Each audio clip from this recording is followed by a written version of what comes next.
pessoal, sejam todos muito bem-vindos em mais um vídeo do canal Livros e Ideias. Hoje nós não vamos apresentar uma resenha espetacular. Hoje é dia de temas aleatórios e de interesse dos potenciais leitores. Hoje nós vamos falar sobre a luta das mulheres na literatura para ocupar um lugar ao sol. Vocês podem imaginar essa luta, pessoal? Então, vamos conversar um pouco sobre essa epopeia de algumas mulheres muito marcantes, muito importantes dentro da literatura e da sociedade, por que não dizer, não é? Não se esqueçam de dar o famoso like, sempre a gente pedindo isso, não custa nada. Se vocês não gostarem do vídeo, não se interessarem pelo tema de hoje, simplesmente vocês vão lá e retirem um like no final do vídeo. Mas dê o seu like, ative o sininho de notificação, inscreva nesse canal se ainda não são inscritos e divulgue. Divulgue muito para os seus amigos e para as suas redes sociais. Vamos rememorar com o vídeo de hoje alguns fatos que para exatamente colocar em discussão o papel das mulheres na literatura mundial, a sua história, conquistas e destaques no Brasil principalmente. Essa presença da mulher na literatura, pessoal, ela é marcada, profundamente marcada por um longo caminho de desafios, muitos silenciamentos e conquistas também. Durante séculos, as mulheres enfrentaram barreiras sociais, culturais e políticas que dificultaram muito fortemente a sua entrada na literatura e o próprio reconhecimento, né? Apesar disso, várias escritoras em diferentes épocas e lugares tentaram e lutaram para deixar sua marca, e eu acredito que conseguiram deixar a sua marca para enriquecer a história da literatura. Vamos começar lá na Idade Média. A escrita era acessível aos homens, por quê? Porque naquela época a mulher não tinha uma educação formal. Educação era negada a essas mulheres. Portanto, é muito lógico que os homens apareciam e eram os destaques, eram os únicos, vamos dizer assim, escritores da época. Apesar disso, né, algumas mulheres conseguiram transpor essa barreira quase que intransponível. Para isso, eles utilizavam alguns artifícios, por exemplo, pseudônimos masculinos. Nós vamos falar de algumas mulheres nesse vídeo que usavam pseudônimos masculinos.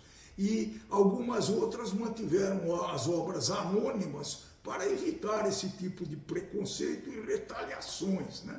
Já no Renascimento e no Ilusionismo, as escritoras começaram a aparecer como a Mary Wollstonecraft, muito difícil esse nome, vou repetir, Mary Wollstonecraft, autora de uma obra em 1792 sobre o direito, sobre a reivindicação das mulheres aos direitos de educação e outros que a sociedade lhes negava. No entanto, muitas mulheres ainda precisavam publicar sob pseudônimos, como é o caso das irmãs Brontë. Hoje elas já se apresentam, mas logo depois elas eliminaram o personagem. 3 irmãs Brontë, eu já falei delas: Charlotte Brontë, Emile Brontë e Anne Brontë, no século XIX. Começaram a aparecer escritoras nesse século XIX, que foi muito marcante para a literatura de uma maneira geral, né? Então a Jane Austen, vocês conhecem, nós já fizemos resenha de Orgulho e Preconceito, E George Sand, sim pessoal, George Sand era um pseudônimo usado por Amandine Lucille Aurore Dupin. Leio de novo, Amandine Lucille Aurore Dupin, que desafiaram normas sociais e que conseguiram achar um pequeno espaço lá. Já no século XX, as vozes femininas se multiplicaram bastante, abordando temas como direitos civis, sexualidade, racismo e identidade.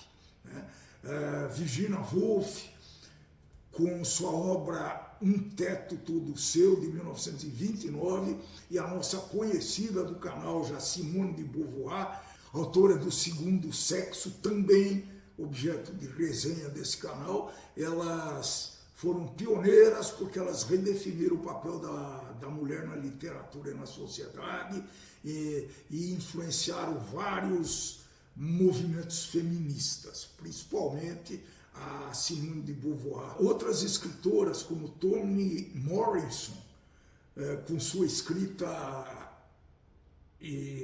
sobre sua experiência afro-americana, também marcaram profundamente a literatura nesse século. No Brasil, será que existiram algumas mulheres que tentaram remover esse muro alto e quase que intransponível? Lógico que elas enfrentaram as mesmas barreiras com relação ao acesso da educação e ao espaço literário. Então, nomes como Maria Firmina dos Reis, considerada a primeira romancista brasileira, com sua obra Úrsula, 1859, surgiram como pioneiras. No século XX, já a escritora Cecília Meirelles, Clarice Lispector e Carolina Maria de Jesus trouxeram perspectivas muito inovadoras e únicas para essas obras. A Cecília destacou-se por uma poesia lírica e introspectiva. A Clarice revolucionou a literatura com narrativas existencialistas, e a Carolina Maria de Jesus, por sua obra Quarto de Despejo, também objeto de resenha nesse canal. Olha como esse canal já é bem abrangente, né, pessoal? Clarice, a Cecília e a Carolina deram vozes às mulheres negras e periféricas, revelando uma realidade que até então parecia ser ignorada, né? Na verdade era esquecida. Às vezes era discutida, mas era esquecida. Hoje, escritoras como Conceição Evaristo e Djamila Ribeiro, com suas reflexões filosóficas e feministas, continuam a expandir e enriquecer a literatura brasileira. Tudo era difícil para as mulheres em tempos mais remotos, pessoal. A menor visibilidade no mercado editorial, os editores complicavam muito a publicação de obras escritas por mulheres. Os prêmios literários foram iniciativas que têm ajudado a mudar esse cenário de uma maneira muito impactante. A literatura feminina, pessoal, não deu voz apenas às mulheres, mas também ampliou as possibilidades temáticas, estéticas e filosóficas da escrita mundial. Hoje essas vozes ressonam com força, transformando essa literatura em um espaço cada vez mais diverso e representativo.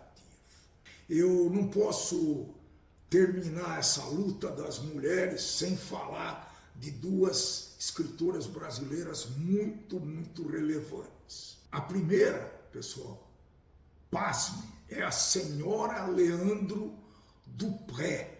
A senhora Leandro Dupré, ela nasceu em 1909 e faleceu em 1984 e se destacou muito pelas obras voltadas ao público jovem, consolidando-se como uma das principais autoras juvenis no Brasil. O seu livro mais famoso é Éramos Seis, que se tornou um clássico literário, ganhando várias adaptações para a televisão, principalmente. É uma obra muito marcante da senhora Leandro Dupré, exemplo muito notável de que as mulheres, para conquistar espaços, tinham que usar estratégias estranhas para o dia de hoje. O verdadeiro nome de a senhora Leandro Dupré, claro que ela adotou o nome do marido, era Maria José Dupré.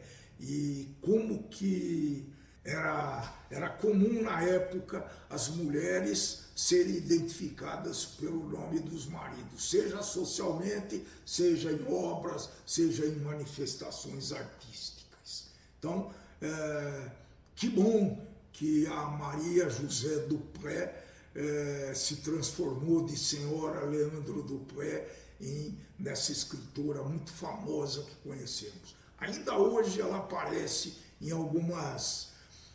alguns artigos como senhora Leandro Dupré. Vamos esquecer esse momento. Outra senhora que vale a pena citar é Júlia Lopes de Almeida, escritora muito famosa, que foi inclusive objeto de resenha desse canal até recentemente, com A Falência, né? E que foi um marco muito importante. A Júlia Lopes de Almeida morreu em 1934 e foi autora de muitos contos, romances e peças teatrais que abordavam temas como a condição feminina, as relações familiares e as profundas transformações sociais que se encontravam na época. Júlia, não preciso dizer, foi uma mulher muito à frente do seu tempo, participando de debates intelectuais e defendendo ideias progressistas, como a abolição da escravatura e a valorização do trabalho feminino. No entanto, pessoal, apesar da sua produção literária muito significativa e da relevância cultural, Júlia Lopes de Almeida foi impedida de integrar a Academia Brasileira de Letras, que ela própria ajudou a idealizar. Triste, né? Quando, aí um pouco de história, né? A Academia Brasileira de Letras foi fundada em 1897 e Júlia foi indicada como uma possível imortal, lógico. Porém, a política institucional da época impedia a entrada das mulheres na academia. Eu não sei se por regulamento interno, eu sei que a Júlia não foi aceita. O que foi uma grande injustiça cometida na época. Curiosamente, a Júlia aceitou a situação com certa resignação, mas o seu nome permaneceu como um símbolo da exclusão de talentos femininos em espaços culturais elitizados como a Academia Brasileira de Letras. Veja a luta, os grandes desafios que essas mulheres tiveram no contexto cultural universal e brasileiro. Acho que era isso, acho que isso pode suscitar outras resenhas no futuro. Eu acho que eu vou fazer mais uma resenha sobre as escritoras modernas, por exemplo, como Margaret Atwood, extraordinária escritora que merece ser citada aqui também. Então, pessoal, muito obrigado para quem chegou até o final desse vídeo. Foi uma conversa bem descontraída, meio sem um conteúdo cronológico, foi feito via minhas lembranças. Espero que vocês tenham gostado. Quem chegou até o fim desse vídeo, então dê o seu famoso like, ative o sininho de notificação, inscreva-se nesse canal se ainda não são inscritos e divulguem esse canal, esse simples canal para seus amigos e suas redes sociais. Para quem chegou até o final desse vídeo, muito obrigado e Tchau, tchau!